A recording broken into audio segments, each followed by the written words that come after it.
साथियों, पिछले कुछ दिनों से दिल्ली का खूनी दरिंदा आफ्ताब पूनावाला और श्रद्धा के साथ जिस तरह की हरकत किया है, ये इंसानियत को शर्मसार कर रही है। श्रद्धा के वालिदैन के आंसू का कोई मोल नहीं, उन पर क्या गुजर रही है वही जानते होंगे। ऐसे वाकयात मुल्क में बहुत हो रहे हैं। बेटियों को बचाने के लिए फैमिली के लोगों को कदम उठाने होंगे। परिवार वालों को इसके ऊपर सख्त कदम उठाना पड़ेगा और पुलिस को, सरकार को सख्त कानून बनाना होगा। खूनी दरिंदा आफ्ताब पूनावाले को जल्द से जल्द फांसी की सजा मिलना चाहिए अगर उसने ऐसा वाकया किया है। लेकिन इसे हिंदू मुस्लिम बनाने की कोशिश जो लोग कर रहे हैं ना, वो सिर्फ मुल्क में भाईचारगी को खत्म करके एक जबरदस्त तरीके से गंगा जमनी तहजीब को बर्बाद करने की कोशिश कर रहे हैं।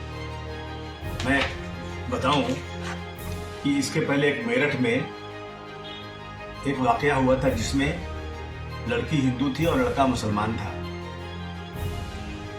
और लड़की ने मुसलमान लड़के को मार के सूटकेस में रखकर फेंकने जा रही थी, तो पुलिस को शक हुआ, चेक किया तो पकड़ी गई। जहां लड़का मुस्लिम है, लड़की हिंदू है, वहां लड़की हिंदू है, लड़का मुस्लिम है। इसमें धर्म जात का कोई लेना देना नहीं है। मॉडर्न जमाने में लोग जो है ना, भारतवर्ष की संस्कृति भूल करके बेहयाई पर आ चुके हैं। इसको ये कहना कि ये जो है जानी बुद्धि शादी से आप मुसलमानों के साथ हम ऐसा करेंगे, तो मैं समझता हूं कि ये बिल्कुल गलत होगा। इसमें सख्त कानून बने।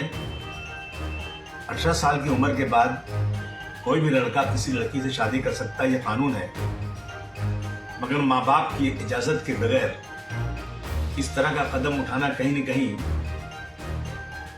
बच्चों को तकलीफ में डाल रहा है, आफत में डाल रहा है। इसमें लव जिहाद का नाम लाकर लोग रोजाना अपनी सियासी रोटियां सेक रहे हैं। अभी मैं बताऊं, मुंबई के अंदर डोंगरी पुलिस स्टेशन और मानकू शिवाजी पुलिस स्टेशन में 2 केसेस हैं जहां लड़का हिंदू है और मुस्लिम लड़की 14 साल की है। दोनों में नाबालिग लड़की है। महीनों से लड़का लेकर चला गया है, आज तक पता नहीं है। लेकिन हम इसे लव जिहाद नहीं मानते, हम इसे बदमाशी, गुंडागर्दी, बदतमीजी समझते हैं। धर्म, किसी धर्म का भी शख्स नहीं कर सकता है। इसको जबरदस्ती लव जिहाद करके ऐसी चीजें लाकर कि हम भी ऐसा करेंगे मुसलमानों के साथ, मैं समझता हूं ये बहुत ही गलत है। इस पर सरकार को तुरंत कदम उठाना चाहिए और जो भी कानून बने वो ऐसा कानून बनना चाहिए जो हर धर्म के लिए बराबर है।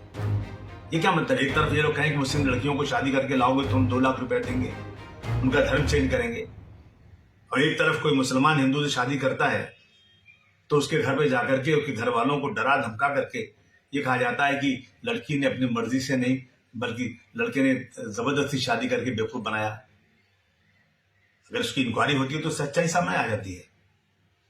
इस तरह के वाकयात पर सरकार को ध्यान देकर कोई न कोई ठोस कदम उठाया जाए, ताकि जो लोग इसको लव जिहाद, हिंदू मुस्लिम की आपसी लड़ाई करना चाहते हैं, वो सियासी रोटियां ना सेकने पाए। शुक्रिया।